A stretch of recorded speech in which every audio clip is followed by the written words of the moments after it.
On va reculer un peu avec vous, docteur Valenduc. Vous n'y êtes pour rien, mais on va quand même parler d'un sujet que l'on pensait à tort réservé aux pays les moins développés, les plus pauvres. C'est la dénutrition. Elle est bien présente chez nous. Il y a 2 millions de personnes en France qui souffrent de dénutrition. Déjà, c'est quoi la définition exacte de la dénutrition, docteur? C'est vrai qu'on en parle très peu, mais en fait, la dénutrition, c'est un déséquilibre de la balance énergétique. C'est-à-dire qu'il va y avoir un défaut d'apport en nutriments, en protéines, en énergie par rapport aux besoins journaliers de notre corps. Et la résultante de tout ça, ça va être un amaigrissement important, une perte de la masse graisseuse, mais aussi une perte de la masse musculaire qui va engendrer d'importantes conséquences sur notre santé. Et quelles sont les conséquences justement de cette dénutrition? En fait, si vous perdez du muscle, vos jambes vont moins vous tenir, vous allez moins bien marcher et parfois même vous allez avoir un risque de chute. Et également un risque au niveau des défenses immunitaires parce qu'en fait vous allez être moins protégé, donc plus sujet aux infections, voire même jusqu'au décès.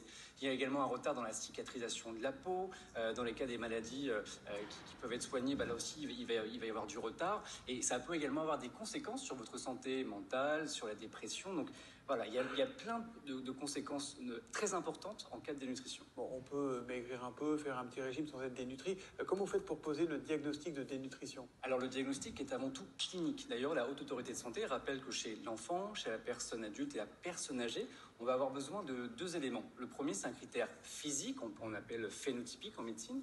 Donc ça peut être par exemple une perte de poids de 5% en un mois ou de 10% en 6 mois.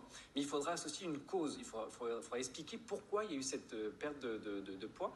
Ça peut être une maladie chronique, ça peut être également un cancer. Donc c'est important de retenir que c'était vraiment un critère physique pour faire le diagnostic. Il n'y aura pas de prise de sang pour faire le diagnostic de dénutrition, du moins pas sur la première phase initiale. D'accord. Est-ce que dans notre entourage, il y a un profil type ou une situation justement sur lequel il faut être vigilant par rapport à la dénutrition? En fait, on peut tous être concernés. C'est vrai qu'on a l'impression que c'est en dehors de nos frontières, mais en France, les enfants, les adultes et également les personnes âgées peuvent souffrir de dénutrition. Alors la personne qui va être isolée, qui ne peut pas aller faire à manger, qui n'a pas l'envie de faire à manger, effectivement, elle est à risque. Plus dernièrement, on a vu rentrer dans les populations à risque les patients qui ont des Covid longs. En fait, eux aussi peuvent souffrir également de dénutrition. On a le syndrome dépressif, on a aussi l'enfant qui est anorexique. Mais ce qui est important, je vous le disais, toutes les classes d'âge peuvent être touchées. Mais là où c'est surprenant, et on ne le sait pas toujours, c'est qu'une personne en surpoids ou une personne obèse peut également être dénutrie. Parce qu'en fait, au moment de l'amaigrissement, en fait, la masse graisseuse qui est sous la peau, elle va être conservée, elle va diminuer petit à petit. En revanche, la masse musculaire, elle va commencer à bien fondre et on peut avoir encore une apparence, entre guillemets, normale, habituelle, mais être dénutri, même en étant en surpoids ou obèse. C'est des carences invisibles en quelque sorte. Alors, le mot carence, je pense qu'il est multiple. C'est-à-dire que quand on est carence, on imagine surtout une carence en vitamines, mais c'est vraiment un défaut d'apport en énergie, en protéines et en différents éléments nutritifs. Bon, et là, j'imagine que vous allez nous dire, en enfonçant une porte ouverte, parce que moi je l'attends, il faut bien manger, il faut s'alimenter correctement. En fait, il ne faut pas réduire. C'est-à-dire qu'effectivement, je vous enquiquine tout le temps avec la nutrition qui est extrêmement importante. Mais alors oui, la nutrition, elle l'est, vous avez raison, mais il va bien falloir faire les 3 repas par jour, assurer des apports protéiques. On a l'activité physique, on imagine toujours, on sait très bien que c'est bon pour le cœur et les vaisseaux. Mais en fait, ce qu'on sait un peu moins, c'est que faire de l'activité physique permet de maintenir et d'entretenir sa masse musculaire pour éviter les complications. On a un autre point important, il faut avoir une belle bouche pour manger, parce qu'en fait, si vous avez des problèmes au niveau de vos dents, et là aussi, on a moins envie de manger. Donc, très important, faire un suivi bucco-dentaire. Et une dernière chose, surveiller votre poids.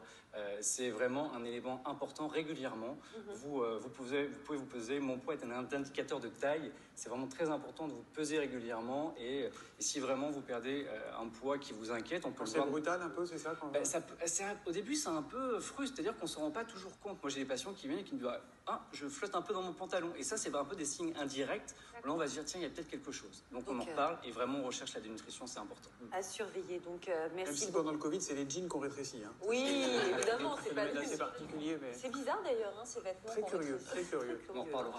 Oui, on en reparlera avec vous. Merci beaucoup, docteur. Vous avez évidemment la possibilité, grâce au QR code qui va s'afficher sur votre écran, de poser toutes les questions au docteur Valenduc. Il viendra y répondre dans un peu plus d'1 heure et dans un peu moins d'1 seconde, c'est la pub.